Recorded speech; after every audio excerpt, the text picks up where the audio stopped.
You want me to do it this time? I'll get it. Here we go. Okay.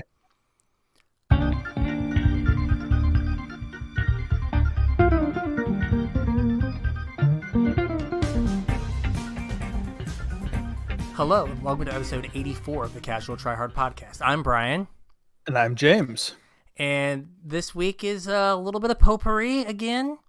Ooh, Wizards potpourri. banned some stuff because that's what they do on Mondays now. That's what potpourri smells like, bannings. It smells like bannings. Is that like a Glade plug-in smell? Like banned Magic cards? No. Yeah. So, Tears of salty boys. Tears of salty boys. My investments. So if you would like to tweet at us with your outrage, you can get at us at Casual Tripod. Yep. You can also hit us up on Facebook at Casual Tryhard MTG.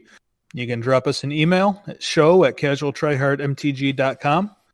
Don't forget, if you're looking to pick up any singles, please use our TCG Player affiliate link, tcg.casualtryhardmtg.com. Anything you purchase after following that link, we'll get a small sliver of to help keep the show going. If you'd like to support us a little bit more directly, you can do so at patreon.com/casualtryhardmtg. Our patrons get early access to our show notes. I usually post them like the day before the show goes live. We also kind of record our pre-show ramblings, and I post them up on Patreon as well for our patrons. We talk about kind of anything and everything in there. It's not just Magic related. Normally it's kind of just about what's going on because we don't get to see each other anymore despite living a mile apart. We also have a YouTube channel that we haven't really put anything up on lately, but it's another way you can get our podcast. And occasionally we do like deck tech stuff. Sometimes we'll record like a limited event that we're playing in. Doesn't happen that often, but when it does, that's where we throw it. And last but not least, we have a Discord. Seems to be pretty active. We have threads in there for just kind of general talking. We have show ideas. There's a section if you want to put decks to take a look at. There's a section in there for adopt a deck. We haven't done that in a little while, but maybe that's something we can get back to at some point. Our patrons get their own Discord room all about finance stuff. So that's kind of another perk of being a patron. And I like discussing that stuff. I know you do too. So, and actually I have a question for later on in the episode that came out of the finance room. I'll spring on you. Sounds good. Yeah, I think that should be it for Discord. Anything else we got going on? No, I just realized I gotta respond to something in Discord because someone wants some sideboarding help for Cheerios. Oh yeah.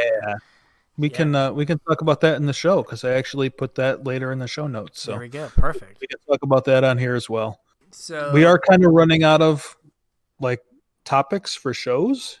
So if there's anything in particular that you guys want to hear about, so you don't just hear about whatever we decide to talk about, you can post that up in Discord, drop us an email, shoot us a message on Facebook or on Twitter or however you want to. Let us know what you want us to talk about. We will do that. Yeah. But thankfully, a new set should be spoiled soon. Yeah. In the coming weeks. Yeah, I think pre-release is about a month from now, right? Yeah. So we only have to so bad they keep banning cards and then it's like, ooh, new standard, and then it's just like, okay, I'm done with this now. Yeah, and whatever. Yeah. But we're gonna get past that hopefully soon. Hopefully. All right. So the big thing was on Friday, Wizards was like, hey guys, we're going to ban some cards on Monday, and it's only going to impact Historic.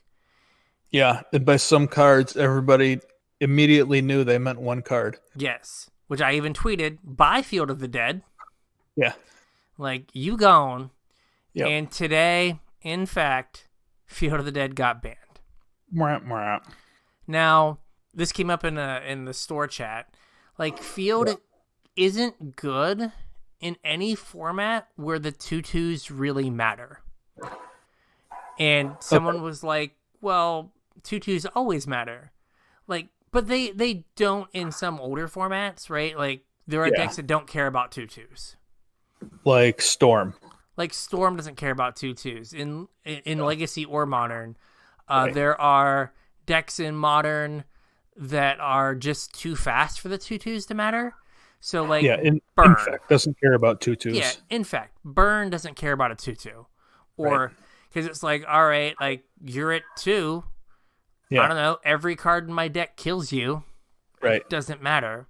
But in formats that are built around attacking and blocking, Mm-hmm. um, field is just too good because those formats aren't really fast enough Yeah. to get under field. Yeah, And I mean this is kind of the problem that like we have with standard, just with like different cards. yeah, It's that like anything that's even remotely mid-range slanted needs to be able to go so big that like you end up almost not even being a mid-range deck anymore. yeah, because right, it's the Euro problem, which came up. I don't know Yeah. if you watched the bandwagon today. I didn't. Is that what they talked about? They transitioned from "Hey, Field's dead" to Uro should just be on the erased from Magic list where no one gets to play him in any format. It just doesn't exist. Because their thought process is like Field was a problem, but the card that helped make it a problem is Uro. Because you can't ever get under those decks because they just like have an Uro. Right. And you can't go bigger than those decks because they have Uro. Yeah. Like how many cards did Uro get banned? Agent, Field. Agent and Field right now. Yeah. So yeah, he's got two bodies on his hands. Yeah. But I mean, Field also got like Once Upon a Time banned. Right. So Field is not like, blameless here. Oh yeah, no, not at all. But yeah, we have like you can't get under it because of like the decks aren't fast enough, but that's what the metagame tried to do. Because if you think about like the metagame, they said in the statement, and I just saw this from playing, the metagame went really hyper aggressive. Yeah. To try to mitigate the damage Field did. Mm-hmm. Or it just went huge. Mm-hmm. But when you went huge, you just played like whatever like cards you wanted to play alongside your Field. Yeah, and Uro. And Uro, right? But like mid-range couldn't be a thing, and neither could control, because neither could ever beat a land that just makes a 2/2 every turn. Yeah, that's kind of the problem. Is there's no downside to putting it in your deck. No, like not at all. Especially when mana bases are like not ideal to begin with. Like our mana right now, despite having shock lands, like we don't have great mana. At least not as good as we've had in the past. Yeah. And to stretch to some of these like 3 and 4 color decks, you have plenty of different lands to play that really don't impact your deck building, compounded by the fact that when you're ramping with things like Uro and Growth Spiral and Hour of Promise, you don't care if your additional land for that turn comes into play tapped for the most part. You know what I mean? Yeah, you spent your 3 mana on Uro, right? And so that land that you put in comes into play tapped. You're like, okay, I still have 5 mana next turn. Yeah, it doesn't matter. Yeah, and also like how I think I mentioned this last week, like under what circumstances did they think that Field was going to be okay that they took it off the suspended list?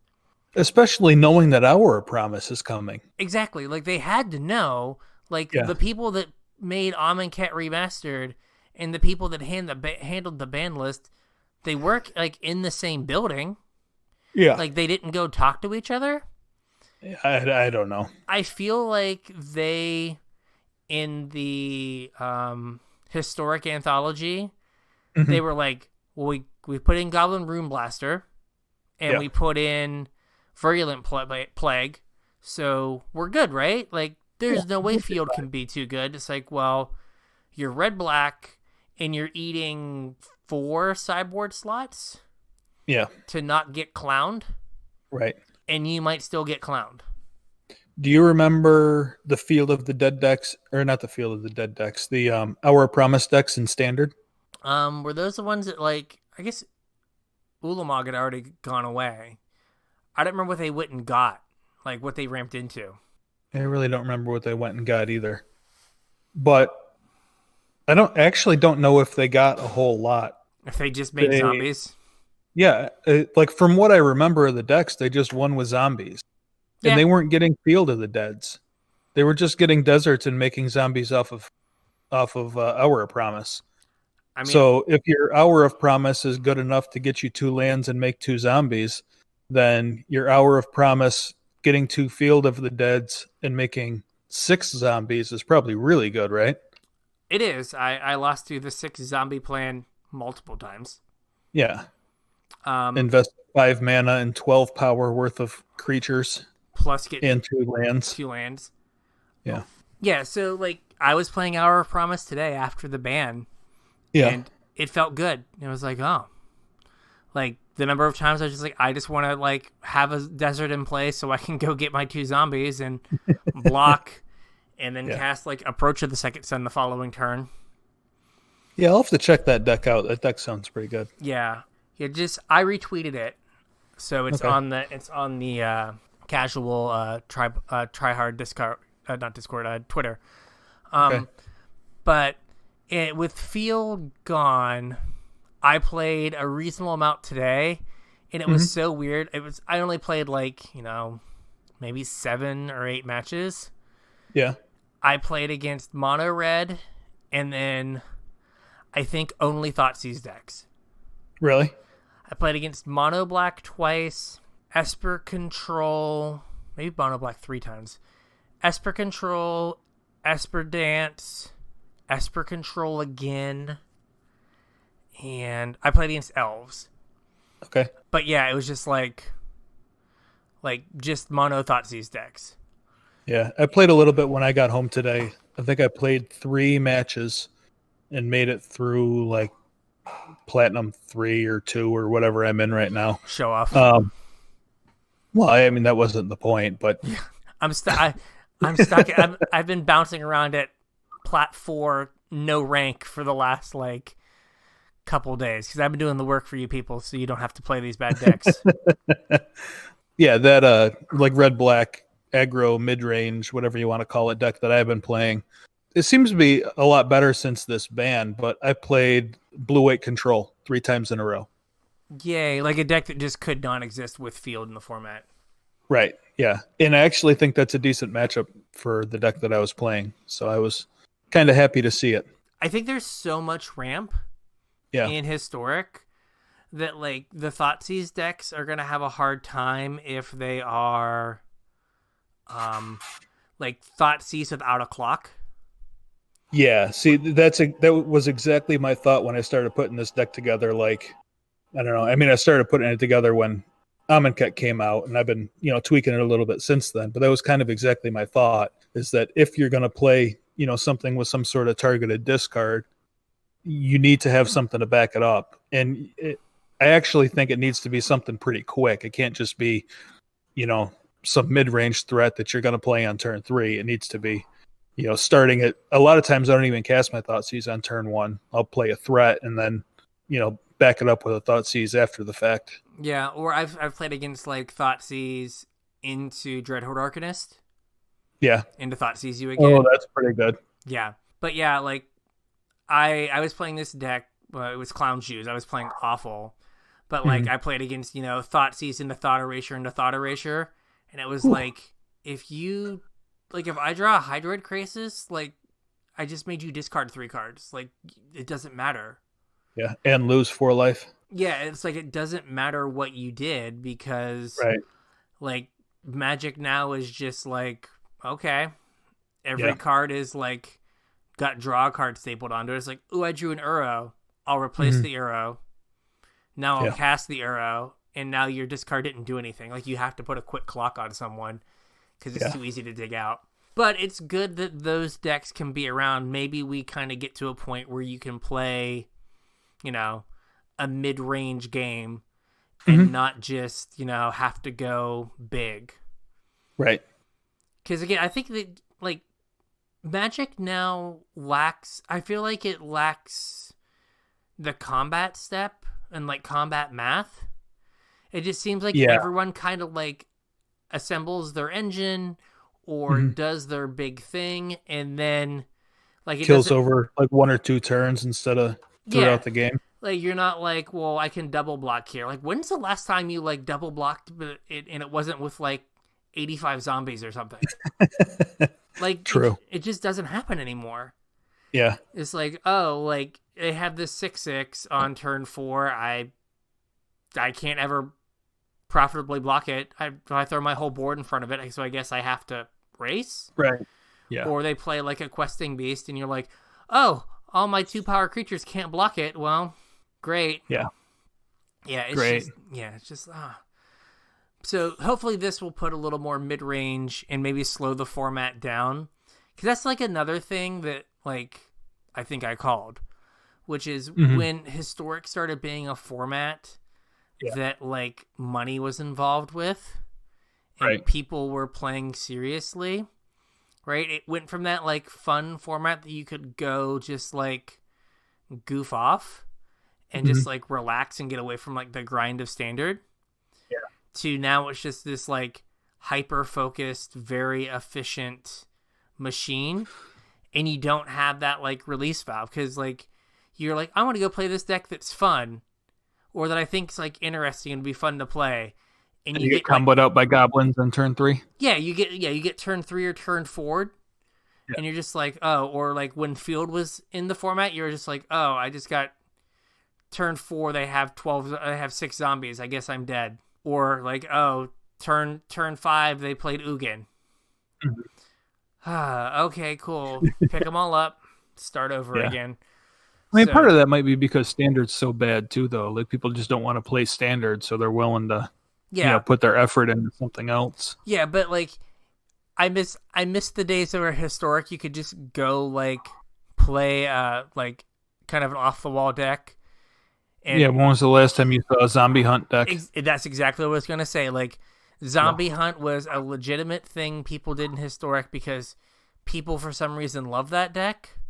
Hey, I had that deck built for a long time. Yeah, they love the deck, and it's fun. Like, you cannot play zombie hunt now because you cannot win because there are too many things that just kill you on turn 3 or turn 4. Yeah. Like, sometimes through interaction. So, yeah. I will be happy with the new Standard and happy when Pioneer gets here. I think Historic's fine, but it has lost some of its, like, fun. Did you play any of that Standard 21 event that they had? I did. Did you?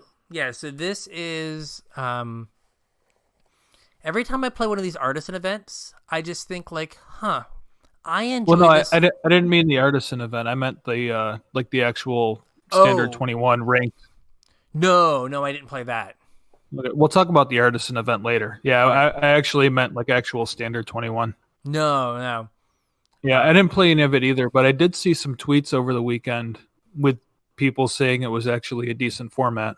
So again, I think Brad Nelson tweeted that he thought it was actually a like reasonable way to play Magic.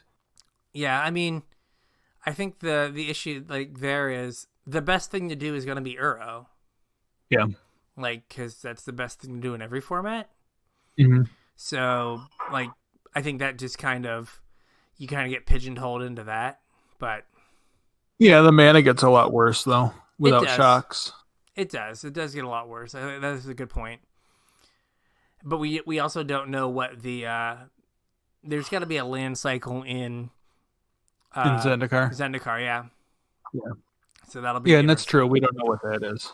No, I haven't played that, but that'll be it. It'll be good to get away from like the same cards that we have been playing with for the last 2 years.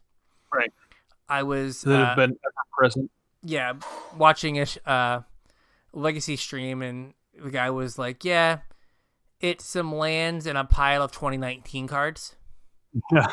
Like, that's just a number of Legacy decks are just piles of 2019 cards. That's a shame. With, like, Brainstorms and Ponders. Like, Brainstorms, Ponders, 2019 cards.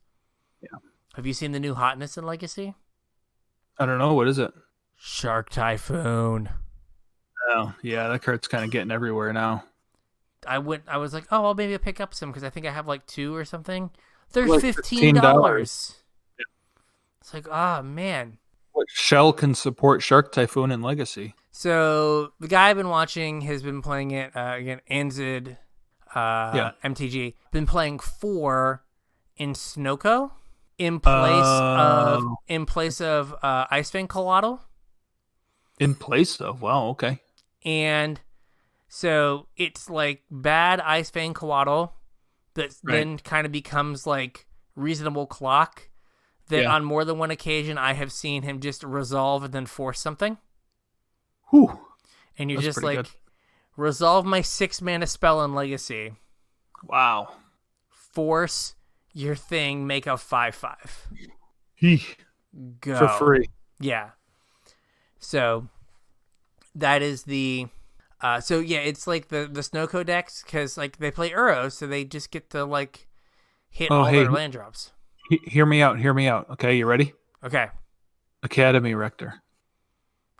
Go get your Go get your Shark Typhoon. no yeah. There we go. Yeah. There we Yeah. we can play Nick Fit but splash blue and then cast non-creature spells. Exactly. There we go. Where's Logan? Yeah, there we go. Remember when he tried to play Carnage Tyrant and played Nick Fit? And after like 3 games, he was like, why am I doing this? This is awful. He just wanted to play dinosaurs in Legacy. You could not play dinosaurs in Legacy. Well, I mean, you can do anything you want in Nick Fit, but that doesn't mean it's a real deck. Yeah. It's not a real deck. No. Unfortunately. I think that'd be sweet, though. Academy Rector Shark Typhoon. Then you could play like all of the force spells. Yeah. Well, I mean, just like when your Swords to Plowshares become 1 mana, exile your thing, make a 1/1. Make a 1/1. Yeah. It's really good. It's really good. Yep. Your Brainstorms make a 1/1, or your Ponders make a 1/1. Yeah. Or... But yeah, like there are just so many cards that have been printed in the last like year and a half that just like break Magic on like a fundamental level. Yep. It's like I spent my weekend writing about those. Yes, we have a whole episode ready for you. Soon. Yeah, I think it might actually be 2 episodes, but we'll see. Oh man. I'm working on it still. All right. So in the never-ending march of new products, we got 2 new products announced this weekend. Well, we knew they were coming. Yeah, we knew they were coming. We got all of Commander Collection Green spoiled, and they released some more information about Commander Legends. Now, typically we don't do a whole lot of Commander content on this show, but number one, it seems like a lot of people are playing Commander right now because it's the only thing that you can play like non-sanctioned or whatever. And number 2, some of them are pretty solid legacy cards, so we are going to talk about it a little bit. Yes. So for Commander Collection Green, I believe it's set up like a signature spellbook. There's some cards inside. It's always the same cards. They've got new artwork. Do they have new frames, or is it just new artwork? I think it's just new artwork, but I'm not 100% sure. Okay. And there are 2 different versions of this product. There is a box that is all non-foil, and there is a box that is all foil. They're only available through WPN game stores, so you're not going to be able to get them on Amazon, I don't think, and you're not going to be able to get them at the big box stores. Regular WPN stores will get the non-foil versions, and if your LGS is a premium store, it will get the boxes that are foil. So there's 2 different ways to get the product. I did see somebody had posted up on Reddit, I think it was in the finance subreddit, that they had access to wholesaler prices, and the regular editions of these should be somewhere around $50 based on wholesaler pricing, and the foil ones should be about $100 based on wholesale pricing. I mean, I don't know if those prices are going to stick or not, but that's what his calculation was. That's kind of where it's going to start, and it's a question of how many of them are there and how desirable is it. Yeah. So what do we got in this set? The first is a Sylvan Library. Yeah, that's a pretty big reprint, right? It is. I have a foil from like a Commander's Arsenal from a while back. Yeah. Sweet. That's the foil I have for Depths. Yeah. My library is a Legends one, original Legends. I also have an original Italian Legends one that I got from buying a bunch of cards from Goodwill. Sweet. That's a Boom. hell of a score. Yeah, it's like, all right, buddy. Hell yeah. So the art on this one's pretty cool. It's like guys sitting around reading, I think, like in like a forest or on top of like a tree or something. So I guess the story behind this, I wasn't playing during this time, so I may have this wrong, and I'm not a Commander player, at least not a ton. So I don't know all the ins and outs of this specific character. But this is supposed to be, I think his name's Reki. He was one of the legends from Kamigawa. Okay. And his thing is that he has the history of Kamigawa tattooed on his body. Okay. So he is the Sylvan Library in this case because the history is tattooed on his body. Gotcha. Okay. So So that's kind of neat. yeah. So we have the library. The art's nice. Mm-hmm.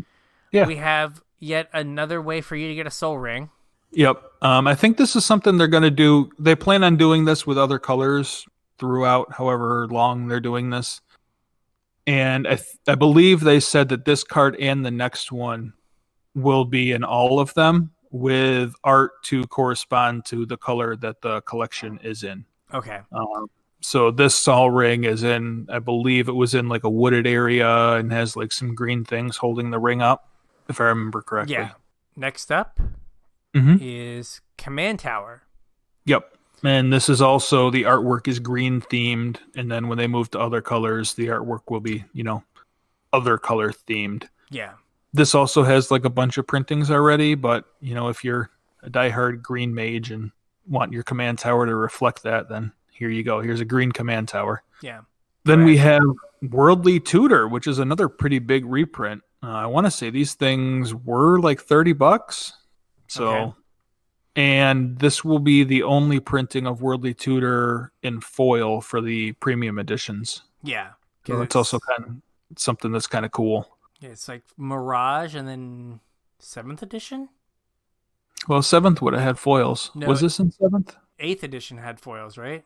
But not 7th? No, 7th had foils too. Okay, maybe it was 6th edition then. Because it's got a white border printing.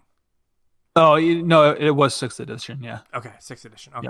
Yep. So between this and Sylvan Library, I mean, that's some pretty solid value. Yeah. So next up is Bane of Progress. Mm-hmm. And this is a card, I think from Commander 13 was the first time it was printed. Mm-hmm. And it is a 2/2 that when it comes into play, it destroys all artifacts and enchantments and then gets +1/+1 counters for each permanent that was destroyed that way. That sounds like a commander card. Yes, this sounds like the commanderiest of commander cards. Yeah. Just like, I destroy all of it and I get huge? Cool. Yep, I will eat all of your Sol rings. Yes. Next, we have the more properly designed Wilderness Reclamation. Okay. Sure, that's a way you can say that. It's Seedborn Muse. I thought you were going to say the more properly designed Prophet of Krufix. Also reasonable. So Seedborn Muse is a 2/3 for 4, right? Mm-hmm. And then and then on each upkeep, you get to untap your lands or permanents you control. Yep. So the reason I say, like, in a commander game, it's way better than Wilderness Reclamation. Yeah. In a 1v1 game, it is way worse than Wilderness Reclamation. Yeah. And these were probably $20 or $30, maybe more. Yeah, I think they were right around $30 for a while. Yeah. So this is another solid reprint. Like Worldly Tutor and Sylvan Library, I can consider good reprints from like a normal constructed player standpoint. Like they see play in places, maybe not so much Worldly Tutor, but definitely Sylvan Library. Seedborn Muse is really only expensive because of Commander, though. It really doesn't see a whole lot of Eternal format play. Yeah. Next up is Omnath before he got angry. Yeah. So this is Locus of Mana, not Locus of Rage, right? I think so, yeah. It's the green one. Yeah. Where the one from OG Zendikar? Yes. Yeah. Where, like, it just holds all your mana. You can just tap all your lands and they, like, your mana pool doesn't empty out. Yeah, so and then he gets bigger based on how much green mana you have. Yeah, so he just like holds on to all your mana. Mm-hmm. Again, He's a hoarder. Yeah. Again, solid commandery card. Yeah. And then we have Freyleys, Land of War Fury, and this is the green commander deck commander. Right, the Planeswalker. Planeswalker commander, there we go. Yeah. From a lot of people have been kind of clamoring for this reprint, I guess. It was supposedly, this was a good reprint for Commander players. I really don't know. Like, nobody that I played Commander with was clamoring for a Fraley's reprint, but here she is. I mean, I think there's value. I think that, for me, depending on how much the foil Sylvan Libraries are, maybe I snag like one or two of those.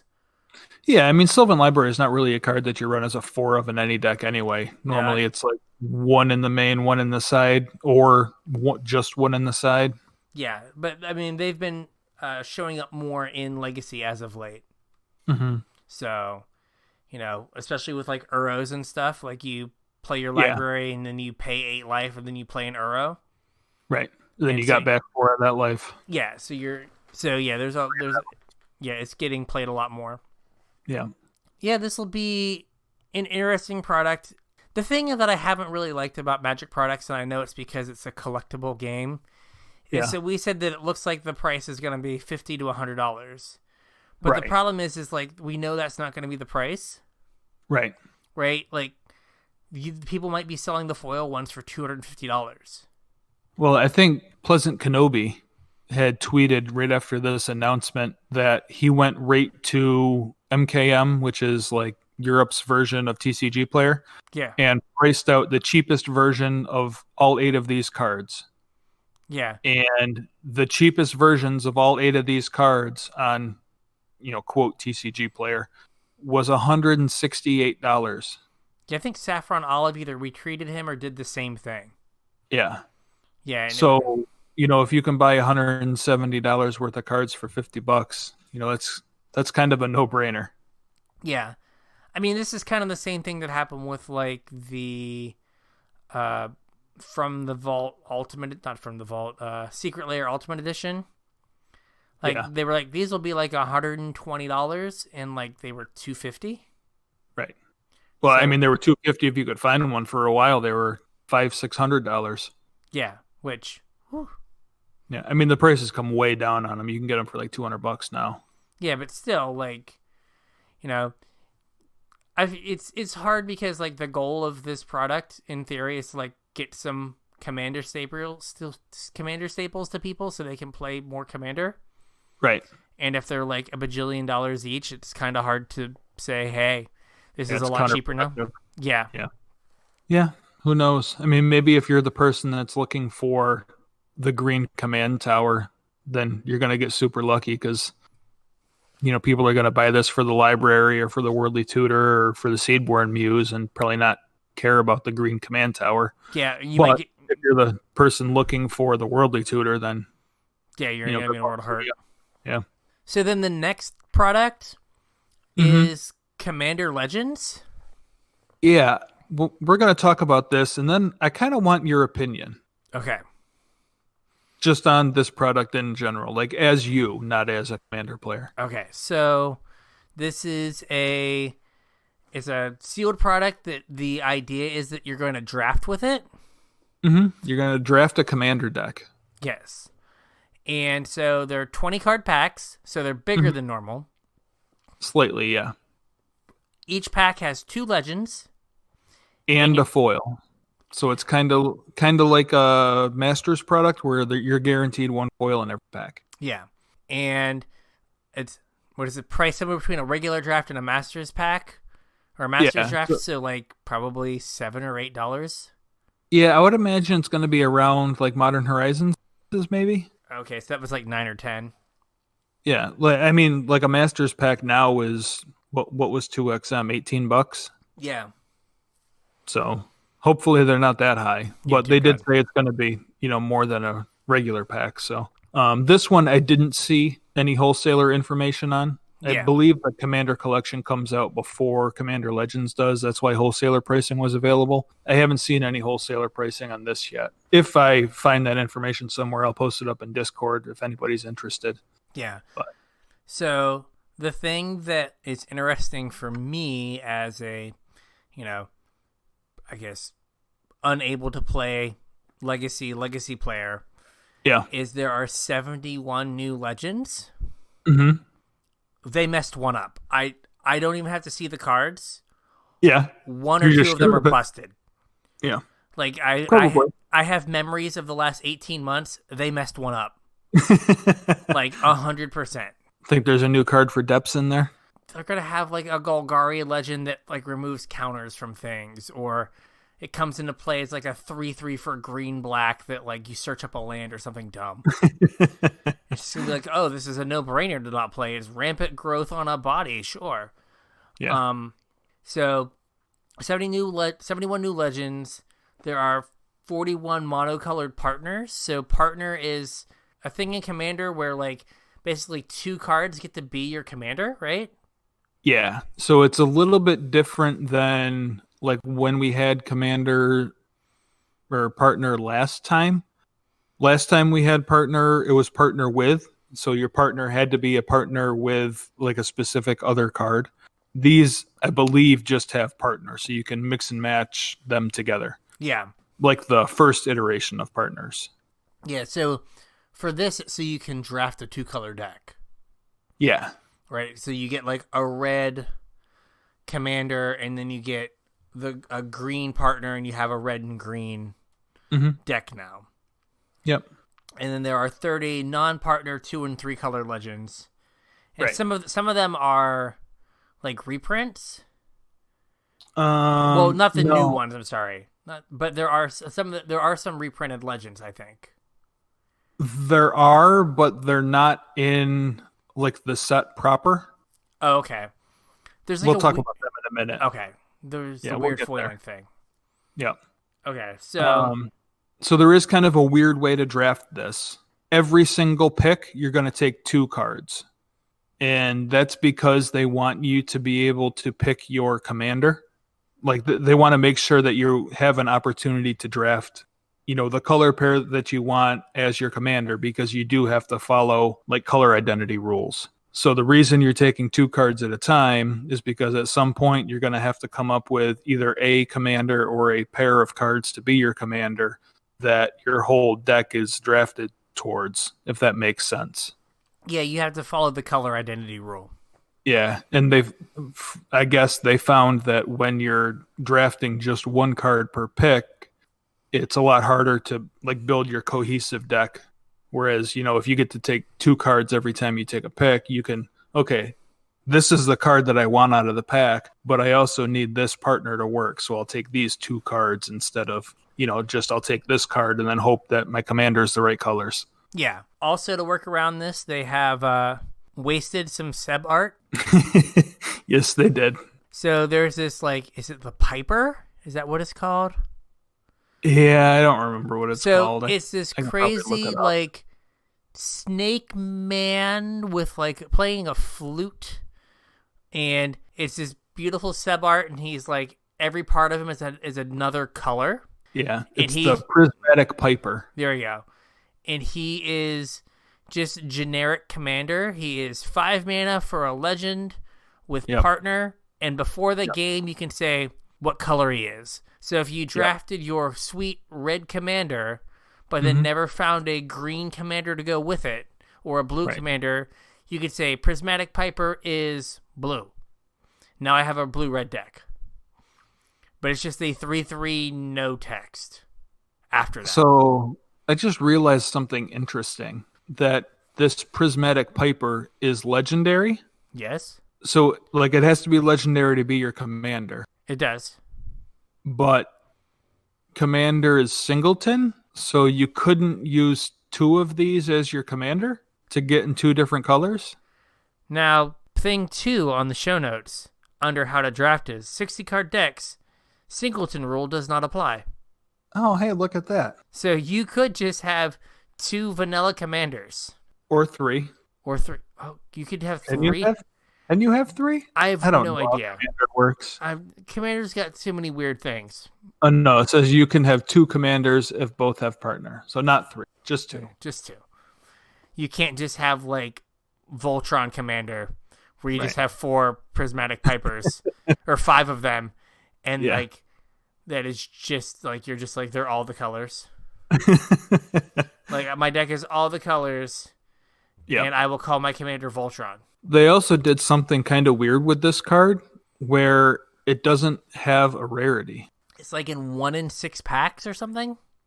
Yeah, so it's more common than a common. So I think they called it's a special rarity.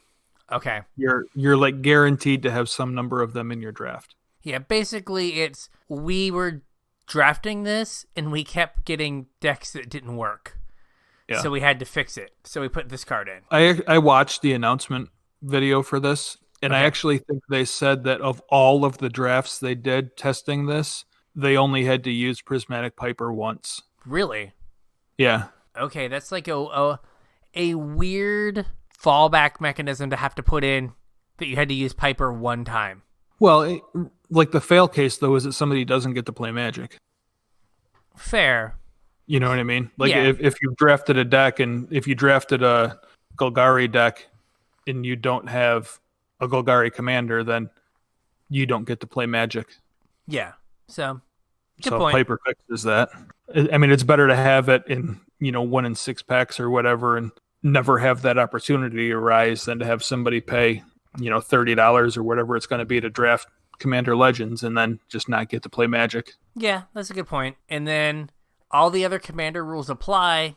40 life, commander damage, color identity, all that stuff. Yep. And then my first thought when I saw that was I hadn't read the next thing, and I was like, oh my God, a limited game with 40 life? Kill me. And then it's like, oh, you break into pods of 4, and I'm like, okay, does that make it better or worse? Like, are these games with like just rock fights with 2/2s?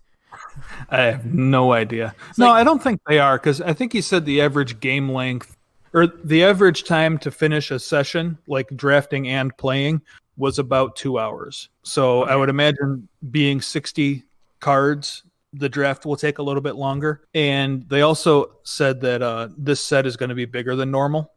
Okay. So you're going to have a lot more one-ofs with people reading. So I'm imagining that the draft itself is going to take longer, in that you're going to need, because it's a larger deck and more cards, a little bit more time to build your deck. Yeah.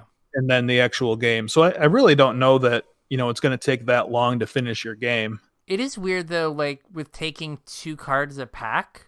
Is it every pick is 2 cards? I'm pretty sure they said every pick was 2 cards, yeah. Because if every pick is 2 cards, like... Oh, that's true. That you don't wheel.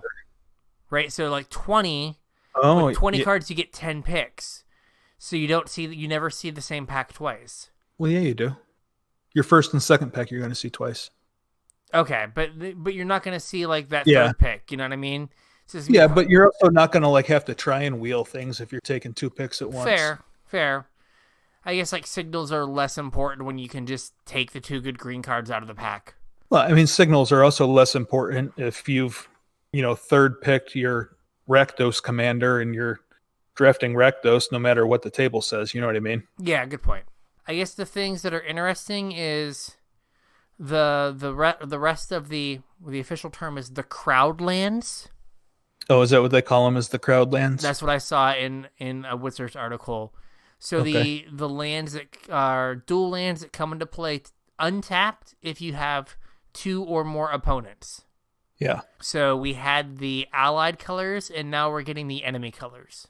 Yep, which is cool. Yeah, and they were a pretty penny for a bit. Expensive cards. They're even more now. They're like $30 a piece now. Whew. Yeah. Of course, there's going to be collector boosters. Of course there are. They also said that these collector boosters are going to be collated differently than the normal boosters. I don't know exactly what that means, but they specifically said the collector boosters are not for drafting. And I have to imagine that, this is going to be kind of a weird draft environment anyway. And like they had to make special rules and cards just to make this draft environment work that I would not try to draft this with collector packs. No matter how ballin' you're feeling with your friend group, like that's just gonna be a bad time. Yeah, there are going to be like box topper cards in these, like with the not full border like we had with Double Masters, but normal box topper style with extended art. There are going to be box topper cards in the collector packs. Okay. So any of the rares are going to be, you have a chance to get the extended frame ones also. And then we have that thing that you to. Yes, the etched foils. Yeah. What do you think of these? So I noticed the same thing you did. Like the whole card is not foil, and it's like the border is foil, or the border at least has the etched treatment. Right. Kind of like really pops and is kind of goldy. But then the actual art itself does not appear like it's been foiled. The black border wasn't foiled either. Huh. It had like that's what I noticed, is that the black border had almost like a matte finish compared to the the gold border of the card. Okay, that's weird. Yeah, it looked really, and I don't think the text box is foiled. I think it's just the border. Yeah, it's strange. That is weird. Yeah. They did say that you can pull these etched foil cards out of normal and collector boosters, so they're not just in the collector boosters. You can get them in like the base set, and that the etched foils are, I believe they said that they're reprints that aren't in the normal set. The example they gave was Prosh. Prosh is not in the set other than as this etched foil card. So you can't pull like a normal Prosh out of this set. Oh, okay. The only way you can get it is this etched foil card. But I do think some of the new commanders are going to be available in these etched foils also. I got that impression, but now thinking about it, it wasn't in any of the information that I looked up after the fact. So that may not be correct. Gotcha. So they're going to have something similar to showcase cards that are going to have like an F&M promo style border, which I really like the F&M promo borders. Yeah, with like the darker border with the darker like text box. Yeah. Yeah, I thought they were kind of cool. So I could be there if they have some good cards. And then I like this. Will contain powerful white cards, and you're like, they have to advertise this? That was my first thought. Like this was, so when I wrote this section, I pulled right off of Wizards like press release, and it's like the very last bullet point was will contain powerful white cards. And that was the only thing that popped into my head was they really have to advertise that there will be powerful white cards in this set. Well, I mean, you know the joke about Commander, right? Yeah. That white is just unplayable. Yeah, basically. And so it has like no way to get card advantage. Yeah, so like Mangara, our new Mangara was kind of their first foray into like trying to make a white commander specific card. Yeah. And so I guess they're just trying to fix the fact that white is bad. Yep. Which worries me because I don't want to play against like super death and taxes. Well, I think that was what Pleasant Kenobi tweeted out immediately after this announcement, wasn't it? I didn't see it, but I would not be surprised. Yeah, I'm pretty sure he said something along the lines of Death and Tax is going to get some new toys. Yes, 100%. The example of a powerful white card we have here is a 4-mana 3/4. Mm-hmm. And at the beginning of each of your opponent's end step, if they control more creatures than you, you make a 1/1 creature. You make a 1/1 soldier. Yep. And at the beginning of each opponent's end step, if that player controls more lands than you, you search your library for a basic plains and put it on the battlefield tapped. So it's like it's kind of land tax-ish, but better. Yeah, like way better, because it goes right onto the battlefield and it triggers for each opponent. So like if you go last in turn order, like all of your opponent, this is going to trigger off of each of your opponents. No, it'll trigger off your first opponent, right? So let's say you're last. Oh yeah, no, yeah. They play their fifth land, and then you get your fifth. But if like you're playing against someone who's green, who like has more, like you could get 2 lands a turn cycle. Yeah. Or if nothing else, if everyone's just playing like fair magic, you're gonna get an extra land a turn. Mm-hmm. You're just gonna get a free rampant growth.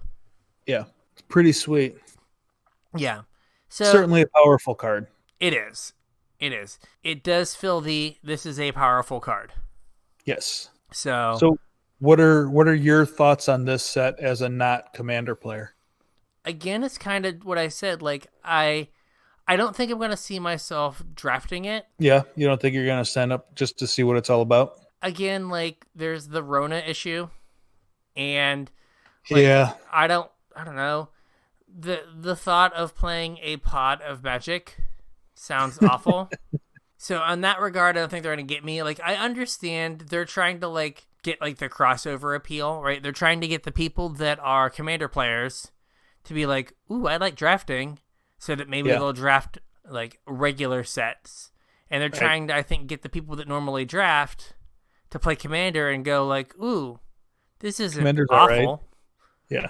Um, Ooh, I this don't- isn't awful. yeah, I don't want to die, so maybe I'll do this again. Maybe I'll buy the Commander Edition green thing or whatever. Yeah. So I understand what they're trying to do. Mhm. Like I said, I'm just looking at it much like Jumpstart for Yeah. like just the like ridiculous cards that should not be Magic cards that are going to be in this set. The $80 Allosaurus Shepherd. Are they $80? They are $80. I want They four. were of last them. time I checked. I want 4, but I'm not spending $80 on them on a card I can't realistically play Yeah. because I saw them used as like permanent Veil of Summer in Legacy, Yeah, that seems pretty sweet. where it was like Allosaurus Rider. It's like, okay. Oh my god, I was way wrong. What? Oh gosh. So I just looked it up on Goldfish, and it must have spiked like today. Oh no. Paper price of Allosaurus Shepherd is $139. Oh my god. It must be because of this deck. Yeah. It's the modern Neo brand where you're like Allosaurus Rider in the Neo form, or Yeah. where you play Allosaurus Shepherd. If it lives, you turn off all your opponent's removal and you're like, play Allosaurus Rider, Yeah. Neo form, get Grizzlebrand, combo you out. Well, all right. So if you're feeling froggy, these are currently listed on TCG Player at right around $72 a piece. And the current listings on eBay are anywhere between $110 and $190. Wow. So there is a little bit of arbitrage happening there if you're feeling froggy. Yeah, if you can buy them, get them, and then flip them, you like buy them and then like list them before they show up at your house. Right. I don't know if I would recommend that, but yeah. But right, so you have Allosaurus Shepherd. I'm assuming that Muxus is stupid expensive because Muxus has made Probably. Goblins a real deck Yeah. in Legacy, Yeah. and like I thought Muxus was ridiculous at like $30. Tiny bones. Tiny Bones. Now This is $36. Okay. A lot of this is because of the fact that they just haven't been able to print Yeah. the amount of Jumpstart they were expecting, but there's supposed to be more coming. Tiny bones, $53. Ugh. So I have a feeling that there are going to be some cards like that in this set Yeah. that are just going to like be archetype enabling or defining cards for Legacy and probably Commander. Yeah. And, you know, those are the things to look out for. You said Allosaurus Rider or Allosaurus Shepherd was being played in modern Neo brand? Not modern, Legacy. Oh, Legacy Neo okay. brand. I was going to say, these cards aren't modern legal. No, Legacy Neo brand. So it's like the modern Neo brand deck, Yeah. but they've ported it over to Legacy. So you get like fast mana and spirit guides, but you can just like have a protected turn 1 or turn 2. You're just like, it plays 4 Allosaurus Shepherd, 4 Xanthid Swarm. Oh. So you're like swarm, go, attack, combo you out. It's dirty because they both pitch to Allosaurus Rider. They do. It's everything you want. Yeah. But yeah, I have a feeling that there's going to be minimum 3 cards that are just absurd in Legacy that are going to be expensive. And maybe very well be. maybe we need to do a better job of identifying these and like pre-ordering, because like Allosaurus Shepherd was pre-ordering for $30, $40 or something like that. Yeah. Not that I think you can say that that card is going to, that you can predict when a card is going to be then $100. Right. But there is a track record of cards being really expensive for like no reason recently. Well, I mean, the same thing happened to like Ren 6 though, right? It was pre-ordering for like $25-$30. And then it just went insane. Yeah, and then it was $100 on release weekend. Yeah. So maybe this is something where you're going to start breaking that, because usually cards go down after pre-order. But there's been a handful of cards that people just haven't appropriately evaluated that just then are like, oh, now that I play this card, it is ridiculous. I want all of them. So one more thing that I want to mention while we're talking about this product, and then we can move on, is that with printing being the way it is, where not enough product is being printed, maybe we don't even get back to some of these products like to get them printed. Like if the next time they can print Jumpstart is in February, are they going to print more Jumpstart when you have like a new set coming out then? You know what I mean? Yeah, that's hard. That's hard. Like I don't know how big these second runs of product are going to be. So if this follows suit and the initial print run is cut way low, like these sealed boxes may be worth like their weight in gold. Yeah, because like, especially if it's a product that Commander players like. Yeah. And they're like, oh, I want to do this again. Yeah. So I know we talked about it before on here, how, you know, sealed product is kind of priced differently because you can't ever like uncrack a box. And part of the like value of a sealed booster box is in like people that want to go back and draft old sets. So if this is like a beloved way to draft and people want to continue doing this, and like I said, print runs are cut, maybe the second print run isn't as big as a normal print run would have been. Maybe it's worth holding on to a box or two of this, you know, in your closet to bust out on a rainy day and turn it into some Mox Diamonds. I hope it's worth that much. Yeah. The way Mox Diamonds are going. So, all right. Arena time. So I think I mentioned there was a deck I tweeted out that James had sent me. It was this weird Song of Creation deck where you like untap your creatures using like 1 mana untap effects to try to like go infinite. This person might be a genius and I might be playing the deck horribly, but it seemed real bad. Well, at least you gave it a shot. It looked like a deck that was up your alley. That was last night's project and it seemed bad. Yeah. We already talked about like Bant Ramp into Approach. That was fun. I was playing it like a moron, but it still seemed powerful. Yeah. So there was a question from Discord that I just saw today and is now in the old show notes. Yep. And that was, I had talked a while back about Song of Creation and how like if I was gonna make it a best of 3 deck, kind of how I would change it. Yeah, I don't even remember talking about this, so I hope that you do. Yes. So the big thing would be kind of doing the okie doke, where you want to maybe not be as reliant on song and comboing people out. And so bringing in things like Saheeli or bringing in Sai so that you could have turns where you go, you know, turn 3 Sai, make, you know, 4 Thopters by casting all of your zeros. Yeah. And then, like, just going on a beatdown plan because they're going to cut most of their removal to try to fight you on the stack. And so you kind of you trim, like, combo pieces and lean into the fact that you're just a pile of artifacts. Yeah. And so the problem there is, like, one of your zeros is a non-artifact in Ugin's Conjurant. Yeah.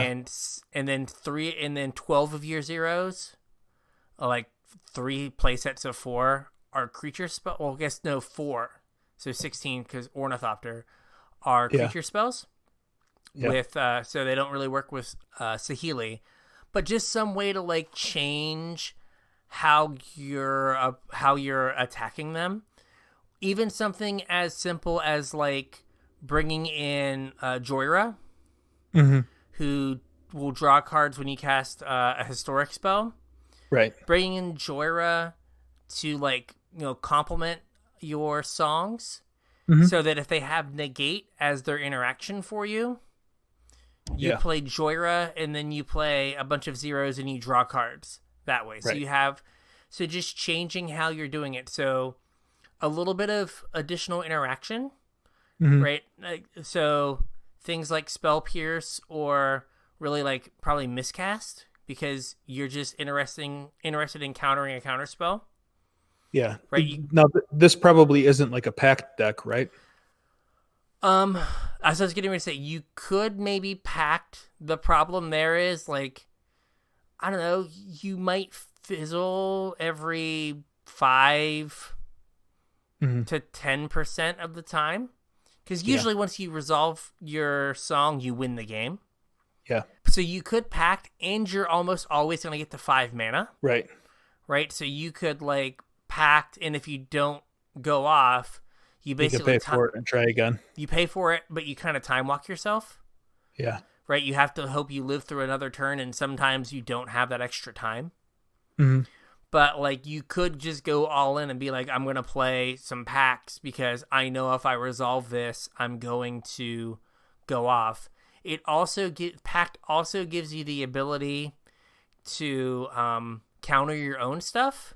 Like, it's a 0, so you can be going off, cast like an Ornithopter, hold control, and pack your Ornithopter, and get to draw off your pact, which isn't something you could do with Miscast.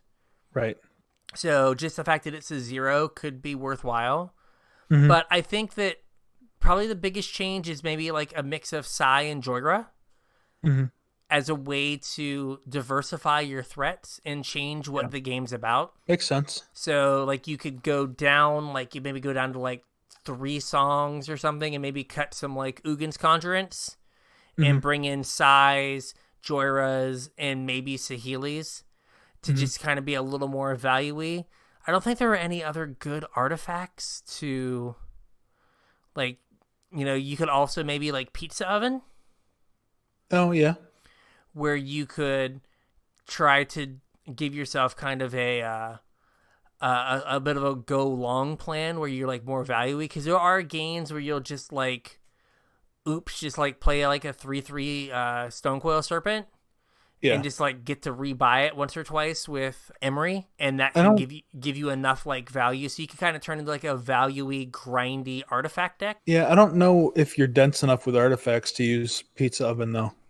You've got, I'm trying to think, Moxes, Ornithopters, Witching Wells. You've got 20 or 24. So a little over a third of your deck. Yeah, a little over a third. But yeah, I don't know. But the thing I know I talked about on the podcast is bringing in Sai. Yeah, is kind that makes sense. Is changing yourself from being a stack-based combo to being I'm going to put 5 power onto the battlefield on turn 3, right? And I'm going to say, I hope this is good enough. If your opponent did the okie doke and is trying to fight you on the stack, then that should be plenty good enough. Where they like cut all the removal because you like clown them in game 1, and then if they cut some of their threats because they don't need to be, you know what I mean? If they're trying to fight you early and then stick something and win, they really don't need to be as threat dense. Yeah. So Sai is kind of my answer. And it just lets you also be more threat dense, because you still have some number of songs. You still have, and then you have the Sai. So maybe you're up to like 6 or 7 cards that matter. Right. With then just kind of like a bunch of garbage. You could also bring in, I'm trying to think of other like useful artifacts. There's not like, a lot of people will bring in or will have in their sideboard like the Soul Guide Lantern, right? Like if it gets like an Uro deck, Soul Guide Lantern as just a way, as a cheap artifact that will do something, and then we'll do a card later. Cage too. You can play Cage too. You can play Cage because that doesn't impact you at all. And it also stops goblins. Yes, that is a good point. Not that in company. Yeah, in company, which is a big deal. And like Spyglass could be good against, the company decks where you're trying to get, like, turn off a Woe Strider, which is their main sack outlet. Yeah. So there are a few things, but again, the big thing is like Psy to diversify your threats and like kind of stick to like trim on the main game plan. Like that would require you to probably cut 1 or 2 Thassa's Oracles, a couple songs, and then bring in Psys, and then, like I said, a Joyro would work to give you another, like I'd have to go like 3 Psys, a Joyra as another draw engine, because you can't take out enough artifacts to not be reliant on the artifact plan. Yeah. And then just ways to grind and get value, and like if you're feeling spicy, like Pact could be something if you think you're playing someone who's going to, have like pass a turn with 1 blue mana up. Right. And you're just like, okay, cool. I will Pact your Spell Pierce, and now I have to win this turn. Mm-hmm. And well, I mean, like you said, though, if you're songing, then you have 4 mana, and the chances, like even if you fizzle, you've hit another land drop. Yeah, you've hit another land drop, so you can pay for it. Yeah. And then, as long as you leave a couple, like 1 or 2, what are they called? Thassa's Oracles, you still have that out with Song of Creation. Right. And you could, like, especially like if you have like a Psy in a song.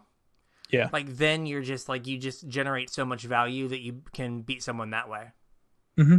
So those were my thoughts of ways I would like, things I would do to make it a best of 3 deck, like a sideboard you could like build that would give you something reasonable to do. But this is a sideboard that you can't fully transform, but you can diversify what your win cons are. So you make them fight you on multiple axes, as opposed to just being like, I'm sitting on countering the Song of Creation. Yep. Right. And now, then you stick a sigh and cry. Yeah. Now you stick a Psy a turn earlier than they thought they needed to have interaction. Mm-hmm. And now they're behind and they have to interact with the Psy. And if they do that, then you can stick a song and maybe not combo them, but now every time you play a Junkie Ornithopter, you get a 1/1 and draw 2 cards. Yeah. Right. So those were my thoughts there. Yep. Now that we've talked about it, I do remember talking about it. So yes. So Papa Jr. wants to know if this is the time to sell shocks. Yeah, so what do you think about selling shocks? It's hard. I definitely sold some shocks when I was opening the Brawl product to like pay for the Brawl product. Right. But it depends, right? If you think you're at all interested in Pioneer or Modern, like I think it's hard to sell your shocks. Because I think it's hard to sell them now. If you were going, I mean, we've covered this a bunch of times on the show, but we can certainly talk about it again. The best time to sell cards that are going to rotate in the fall is like January, February before that. So 6 months ago, you should have sold your shocks if you were planning on selling them. Especially now that people aren't playing standard, most of the standard value has already been sucked out of the shocks. Like there are not going to be any more standard events until after rotation. So there will be no more standard events until after shocks are no longer legal in standard. So all of the value that was in shocks from standard is already gone. So I don't really expect them to drop a whole lot after rotation. So, selling them now versus selling rotation, I don't think you're going to gain any money by waiting or by doing it now. Yeah. That being said, I had mentioned in Discord that, you can look at what the prices of shocks did last time Ravnica rotated, and it took like years for the prices to recover. Right after rotation, I just randomly looked up Hallowed Fountain. I don't know why that was the one that I looked up, but that's what I looked up. And it was like $10 right after rotation. Yeah. And it wasn't until Dominaria, I think, that the price of Hallowed Fountain started moving again. Yeah, I think that at least now there are more formats that use shocks, right? I mean, there's now Pioneer. Yeah. And if you look at what the big card stores are doing, they're buying right now. Right. I think they're recognizing with COVID and everything else that this is the bottom. Right. Right? So, like, I don't think this is when you want to sell, just because I think this is probably the bottom of the market. Right? Like, if you need to sell, if you need to sell your shocks to, like, buy your next box of Rise of Zendikar or whatever, sure. Yeah. But if you're just like, is this the time for me to, like, maximize my value? Right? You know, probably not, because, I mean, think about, I think both Card Kingdom now and CFB are doing a thing where, like, if you send them a shoebox of unsorted cards, they will sort it for you. Right. And you don't have to make a buy list order. Yeah, you can just send them cards and they will sort them. Yeah. And then tell you how much they will pay you for them. Right. Right. That is unheard of. That was something they would never do. Well, it's something that you could traditionally only do at a Grand Prix. Yeah. But to me, that kind of says, hey, we really, really, really want to buy cards. We want no impediment to you sending us your cards. Right. Because when I did that buy list of just all that random stuff, it took me like 2 days, maybe longer, to go through and buy list everything. It took forever. Right. And, you know, I was justifying it as like, okay, I'm gonna get all this stuff that's gonna get banned. But not bitter. But right, like, they're just desperate to take cards. And so I think that this is not the time to sell cards if the people really want to buy them. So I would hold off. And like you said, you know, this is the bottom for standard cards. Like, in a normal life cycle, it's just even lower now because, you know. Well, I don't know that it's even lower, but effectively rotation already happened when they canceled sanctioned events. Yeah, rotation happened in like July. Yeah. So that's a good way to think of it as well. Is like, you've already missed rotation. Right. So, you know, I think that if you are looking to play Paper Magic long term, just having shocks is a reasonable thing. Yeah, like, I mean, I bought into my shocks when Zendikar, or when RTR rotated out. Yeah, and they were like $8 to $10 then. Yeah, and I think I've just had all of them since then. Like, yeah, I have a playset. I somehow have 8 Stomping Grounds. Yeah? Yeah. I mean, that's weird. Yeah, but, you know, well, I have 8 non-foils and 4 foils. Oh, okay. But, like, that's whatever. Yeah. But, like, just having them so you can, like, put together a Pioneer deck in 6 months is probably a modern deck. Yeah, it's probably a better place to be than to sell them out. And there's also something that we, you know, a new kind of, like, thing that can cause change. I said that really badly, but we'll get there. Okay. With Pioneer coming to Arena, yes, you might be introducing an entire new group of people to Pioneer. Yeah. And then, you know, they get to go back to their LGS and they want to play Paper Pioneer. Right. Or people that, like, had only been playing digital and now want to come out of the store or come out of their homes after COVID's done and, like, playing Paper. Yeah, and so you have, like, there's going to be a whole new group of people that are going to put their eyes on a new way to play Magic. And this could be something that drives the prices of shocks, you know, in 6 months. Yep. 6 months, especially if we have already effectively had rotation. Yeah. So I would hold off. Yep, I agree. So what was the last thing on our very organized show notes here? Oh, the Artisan event. The Artisan event. Yeah, the thing that we've referenced like 3 times now. And wait till later. We forget about it. Yeah. So what I've noticed when I play these Artisan events is the Artisan events feel like Magic. Yeah. Like, They feel like what Standard used to be. yeah. So, like, there's a lot of times now that Standard has been, if I don't answer this card, I just get buried. Right. And that's not how, like, Standard used to be. Like, Siege Rhino was, like, oppressive, and they traveled in packs.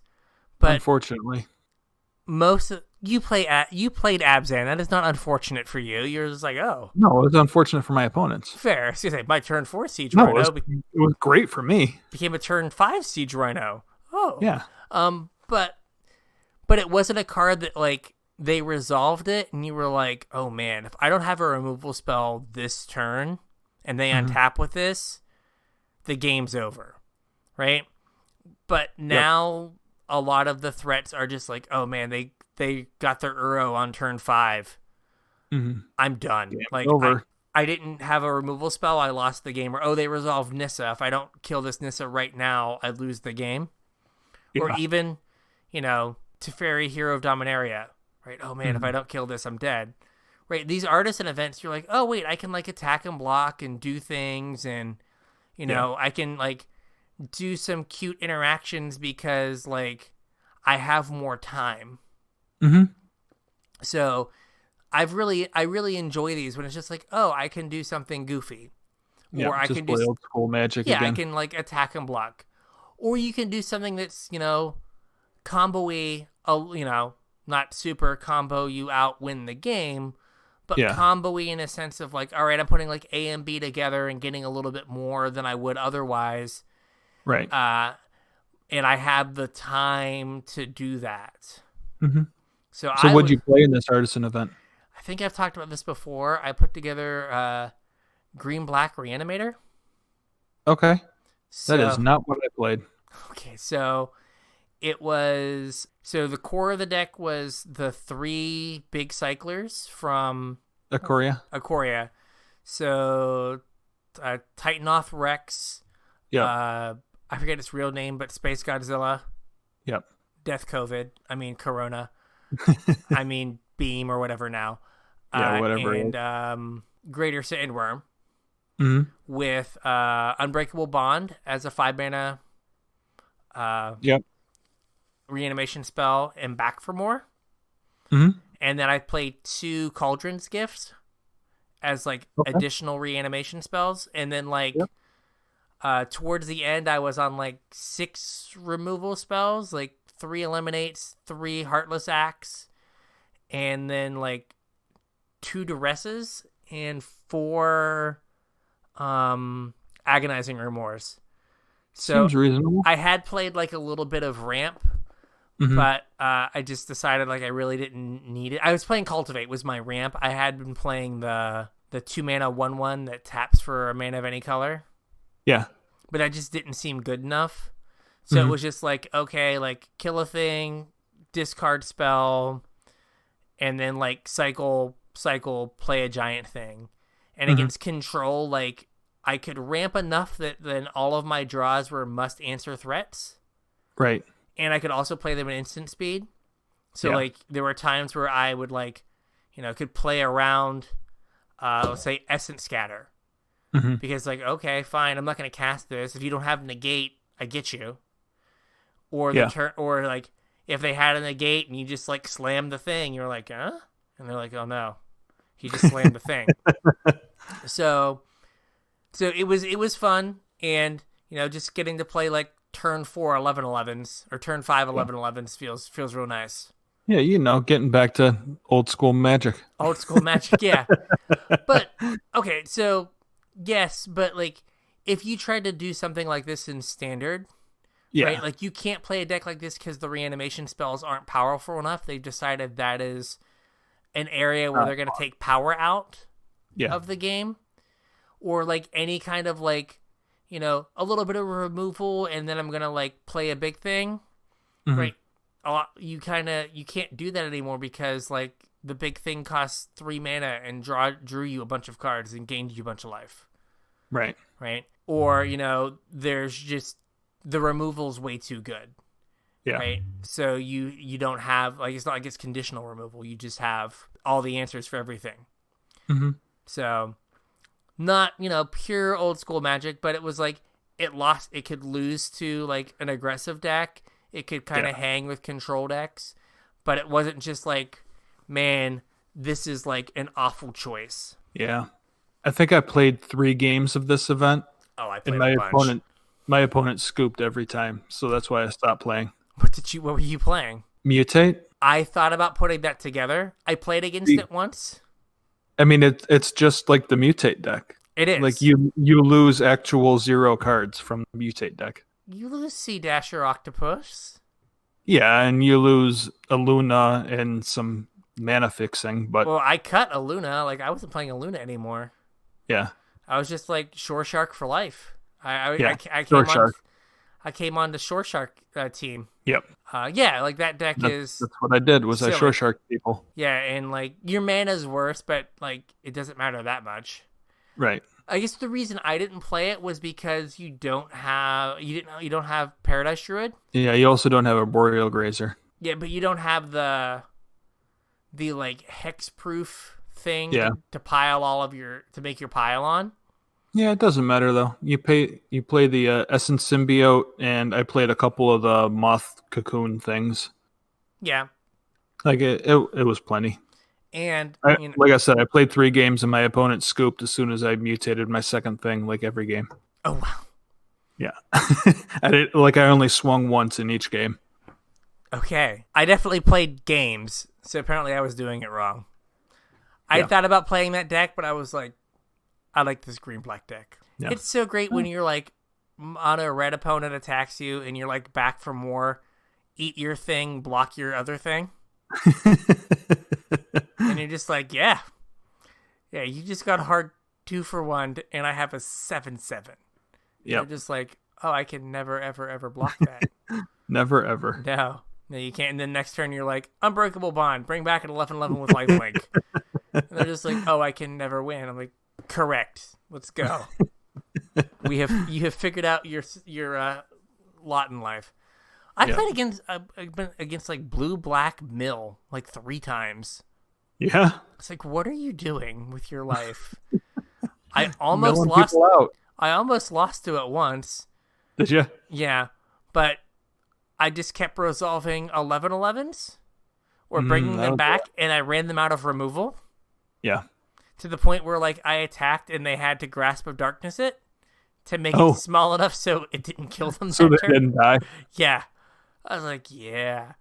And they scooped because they were like, they waited till my turn. I had mana, but they waited till my turn and they were like, Heartless Act.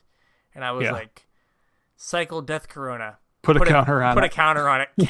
3 mana counter your headshot. They immediately conceded. I was like, excellent. And we're done here. And we're done. Yeah. That's when I kill someone with Thassa's Oracle, I always just say to myself, headshot. Good job. Just done. Headshot you. This is resolving and I win the game now. Yep. Yeah. Also, as we mentioned before, Pact of Negation, we brought it up a little while ago, does nothing good for this format. No. Like, when you play Hour of Promise, tap out, and then you pact like your opponent's Yorion, nothing good comes of that. There's not like that was all right. No, it was awful. It is awful. It's all bad. Like, why? Why did they think that would be an okay thing? Yeah, I don't know. So, I think that makes an episode. I think so, too. So, if you would like to get at us, you can tweet at us at Casual Tripod. Yep, you can hit us up on Facebook at Casual Tryhard MTG. You can drop us an email at show@casualtryhardmtg.com. Don't forget, if you're looking to pick up any singles, you can use our TCG Player affiliate link. There should be links in the description, should be links, wherever. If you can't find a link, it's tcg.casualtryhardmtg.com. We also have our Patreon if you want to support us a little bit more directly. That's patreon.com/casualtryhardmtg. And we have our Discord server. Hop on over to Discord, chat with us. There's also a link for our Discord in the description, on our Twitter, on our Facebook. If you can't find it in any of those places, shoot us a message however you want to, and we will send you a personal link to get in on the fun. Yeah. So, with that, we will catch you on the internet. We will catch you on the internet.